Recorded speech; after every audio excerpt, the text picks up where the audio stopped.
Friends, आज हमारा है चैलेंज डे नंबर 10 जो कि 50 डेज़ का है। अब एक कन्फ्यूज़न में भी हो सकता है कि हमने ज्योग्राफी पढ़ा क्या वो कंप्लीट हो गया या हम क्योंकि हम दूसरे सब्जेक्ट में स्विच कर रहे हैं।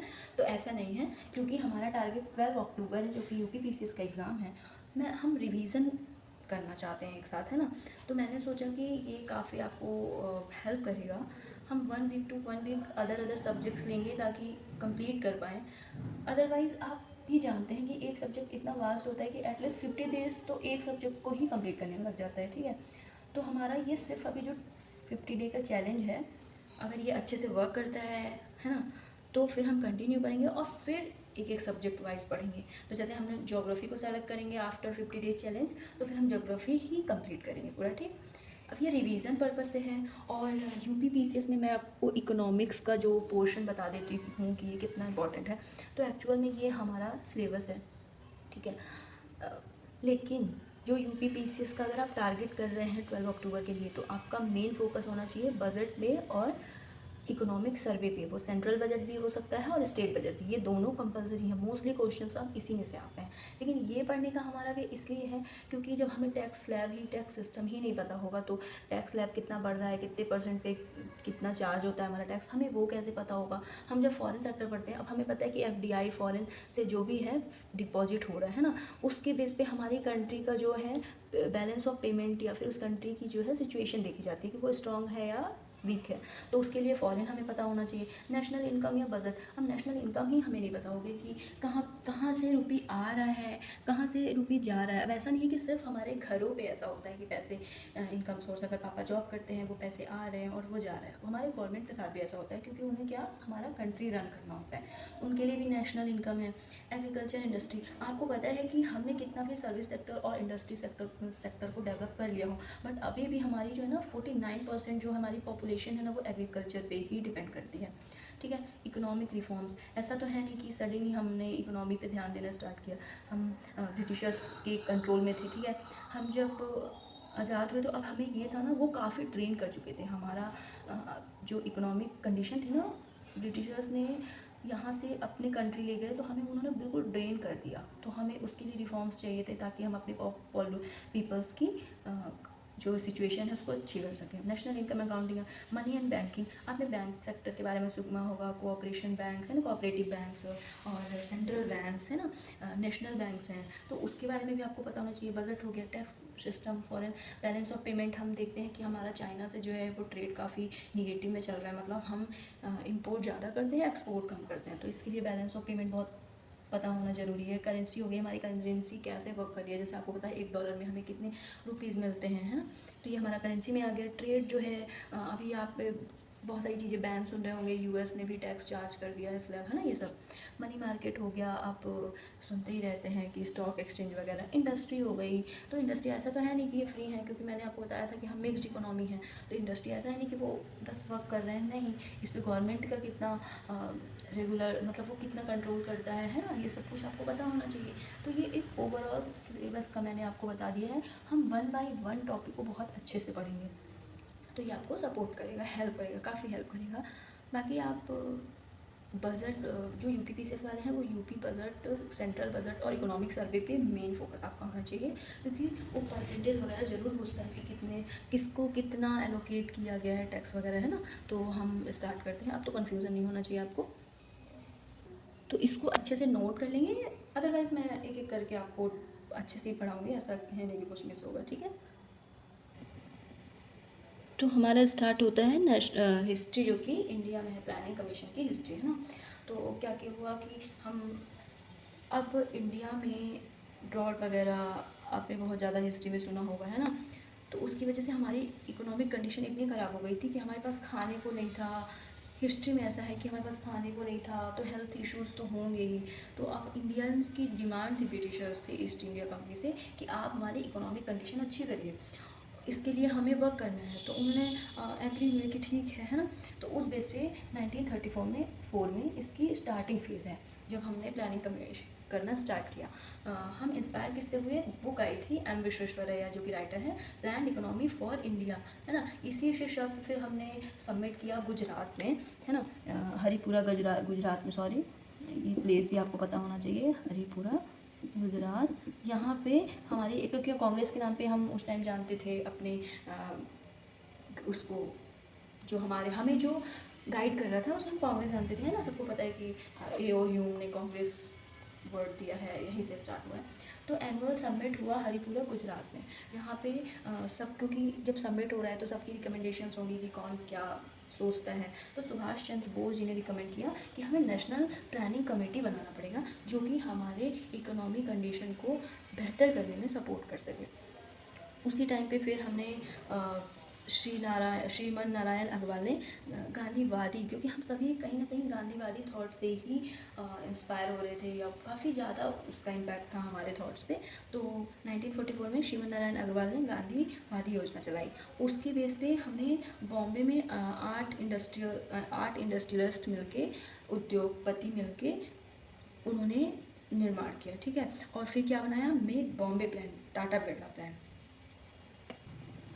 अब प्लानिंग बना, है ना। और क्योंकि सबके रिकमेंडेशंस थे उस टाइम पे, ऐसा तो है नहीं कि हर इंसान एक ही थॉट के पे सभी हमें फॉलो कर रहे थे उस टाइम पे, है ना। उसकी हिस्ट्री ऐसी है। तो एम.एन. रॉय ने 1945 में पीपल्स प्लान बनाया। एक्चुअल में मैं ये डेट्स वाइज आपको बता रही हूँ, ये फैक्ट है ना। ये इतना, ये डेट फैक्ट और किसने रिकमेंड किया वो इम्पॉर्टेंट है। तो 1946 में एन.सी. त्यागी जो थे वो फर्स्ट फाइनेंस कमीशन के चेयरमैन बने।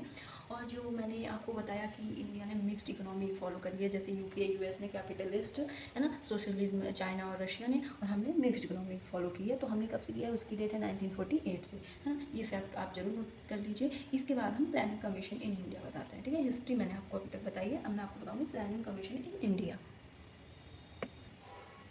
अब हमने प्लानिंग कमीशन इन इंडिया के बारे में जानते हैं, जो कि अब नहीं चल रही है, उसको रिप्लेस करके अब नीति आयोग चल रही है ना। 12th प्लानिंग कमीशन के बाद नीति आयोग, जो कि 5 ईयर का प्लान चल रहा है। तो इसको नियोगी कमेटी रिकमेंडेशन बोलते हैं, है ना। ये फैक्चुअल इसका इंपॉर्टेंट है। एक्चुअल में मैंने आपको जो हिस्ट्री थी वो भी बता दी है। इस्टेब्लिश कब हुआ है, 15 मार्च 1950 को। इंस्टीट्यूशन ये कैसा है, आपको भी पता है कि जनरली हमारे यहाँ सब कुछ जो भी लॉ एंड ऑर्डर्स हैं या कुछ भी होता है वो कॉन्स्टिट्यूशन के बेस पे चलता है, कि कॉन्स्टिट्यूशन में क्या दिया है हम उसी को बेस बनाएंगे। बट जो प्लानिंग कमीशन है, क्योंकि हमें इकोनॉमिक कंडीशन अच्छी करनी थी, तो इसका जो इंस्टीट्यूशन है वो कैसा है, नॉन कॉन्स्टिट्यूशनल। मतलब इसका कॉन्स्टिट्यूशन में कहीं भी राइट नहीं है इसके बारे में, ये नॉन कॉन्स्टिट्यूशनल है। ये एडवाइज़र है, मतलब ये फोर्सली चीज़ों को वर्क नहीं करा सकता। ये हमें रिकमेंड करेगा कि हमें कितने % किस में एलोकेट करना चाहिए, हमें किस कंडीशन को बेहतर करना चाहिए। ये रिकमेंडेशन करता है, एडवाइज़र है ना। जो इसका वर्क है वो 5 ईयर प्लान बनाना है, जो कि 1956 से स्टार्ट हुआ था, ठीक है। और ये जो कॉन्सेप्ट है ना, ऐसा तो है नहीं कि इवॉल्व इंडिया में हो गया।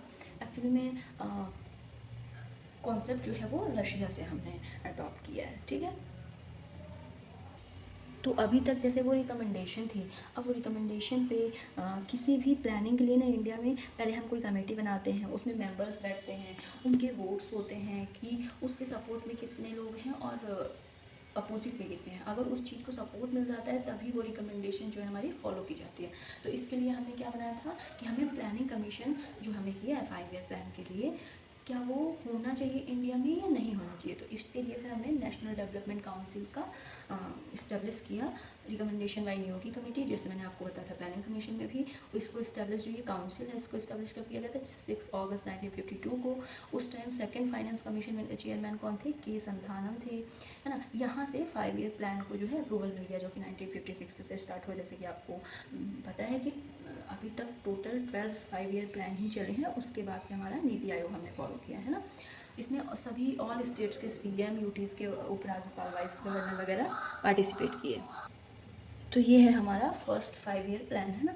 यहाँ से हमने इंडिया को, अब आपको भी पता होगा कि इंडिया जो है एग्रीकल्चर पे ही डिपेंड है ना। हमारी इंडस्ट्री या फिर हमारी सर्विसेज इतनी डेवलप अभी भी नहीं है, अभी भी हम डेवलपमेंट कर रहे हैं। आपको भी पता होगा मोबाइल के जो पार्ट है, जितनी भी टेक्नोलॉजी आती है कहीं ना कहीं हमें अदर कंट्री से ही लेनी पड़ती है, चाहे वो मिसाइल्स हों, है ना।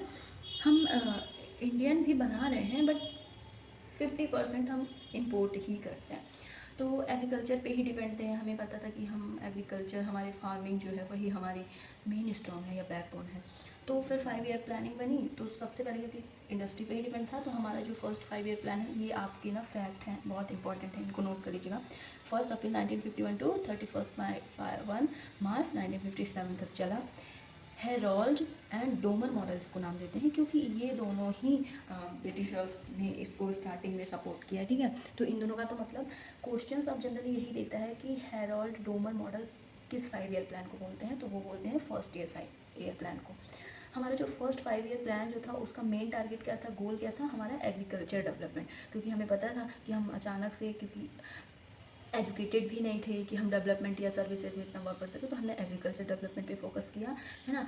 और फिर हमने 2 अक्टूबर 1952 को इंक्लूसिव डेवलपमेंट प्रोग्राम, मतलब सामुदायिक विकास कार्यक्रम चलाया, ताकि ऐसा ना हो कि इक्वली हमारे पास लैंड एरिया भी नहीं था, कोई ज़मींदार था जिसके पास 50 एकड़ होते थे, 100 एकड़ होते थे, और कोई सिर्फ लेबर करता था, मजदूरी करता था उन लैंड एरिया में। तो हमें क्या करना था, सब पे टारगेट करना था, हमारा वर्क था कि हम सबको इंक्लूसिव डेवलपमेंट कर सकें। इसलिए 1952 में इंक्लूसिव डेवलपमेंट प्रोग्राम चला।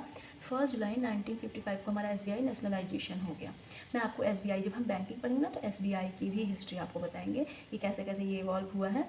फिर है इसमें जो डेवलपमेंट्स हैं, क्योंकि अब हमें एग्रीकल्चर करना है तो हमारे वाटर की नीड तो होगी ही। तो आप देखिए सबसे ज़्यादा डेवलपमेंट ना वाटर से रिलेटेड है।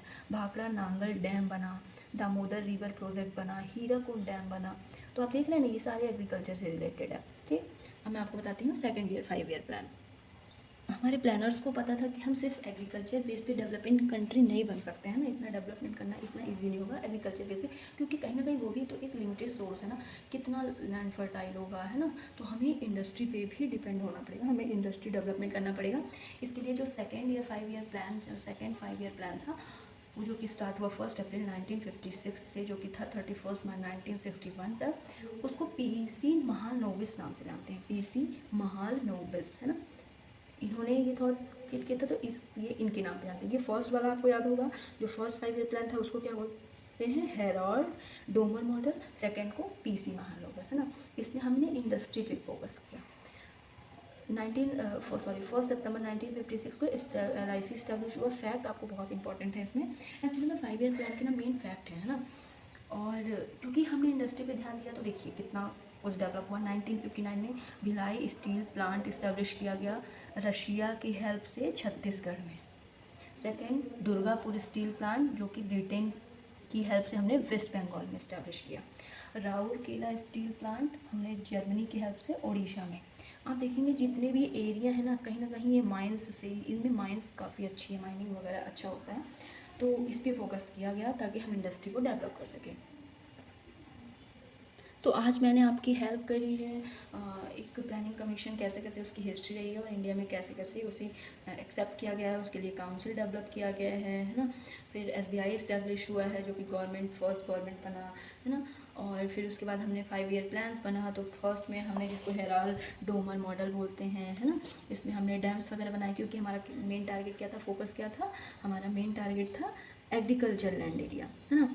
और जो फिर सेकंड हमने पढ़ा, जिसको PC महालनोबिस प्लान बोलते हैं, के नाम से जानते हैं, और क्योंकि हमारा फोकस इंडस्ट्री था, तो हमारा ये कौन कौन सा industry, Bhilai steel plant Russia Chhattisgarh, Durgapur steel plant Britain West Bengal, and Rourkela steel plant Germany Odisha.